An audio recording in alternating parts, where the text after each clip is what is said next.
वार्तांकन रोखठोक बातमी।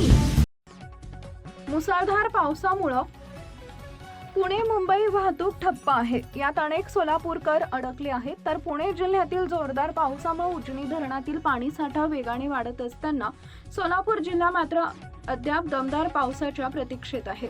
गेल्या 35 दिवसात केवळ 87.90 मिलीमीटर म्हणजे सरासरीच्या 72% पावसाचीच नोंद झाली असून एकूण पावसाची तूट 28% कायम आहे। त्यामुळे खरीप पेरण्या रखडल्या असून लघु व मध्यम सिंचन प्रकल्प अद्यापही कोरडेच आहेत। जिल्ह्यातील 20 महसूल मंडळांमध्ये 100 मिलीमीटरपेक्षा अधिक पावसाची नोंद झाली असली तरी बहुतांश भागात पेरणी योग्य दमदार पाऊस झालेला नाही।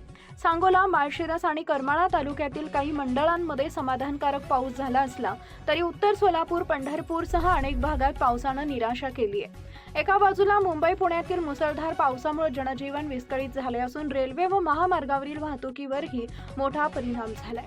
दुसरीकडे सोलापूर जिल्ह्यात ढग दाटून येत असले तरी पावसाचा थेंबही न पडल्यानं शेतकरी चिंताग्रस्त आहे।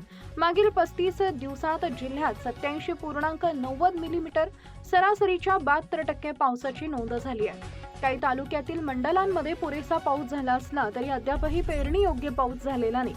करमाळा तालुक्यात सरासरीच्या 99% तर सांगोला तालुक्यात 93% पावसाची नोंद झाली आहे। सर्वात कमी पाऊस सरासरीच्या 51% उत्तर सोलापूर तालुक्यात झालाय। पंढरपूर तालुक्यातही सरासरीच्या 58% पावसाची नोंद झाली आहे। जिल्ह्यातील 20 महसूल मंडळांमध्ये 100 मिलीमीटरपेक्षा अधिक पावसाची नोंद झाली आहे। यामध्ये सांगोला तालुक्यातील सर्वाधिक 5 मंडल तर माळशिरस तालुक्यातील 4 मंडलांचा समावेश आहे। तरीही संपूर्ण जिल्ह्याचा विचार करता सरासरी पावसात अजूनही 28% तूट कायम आहे।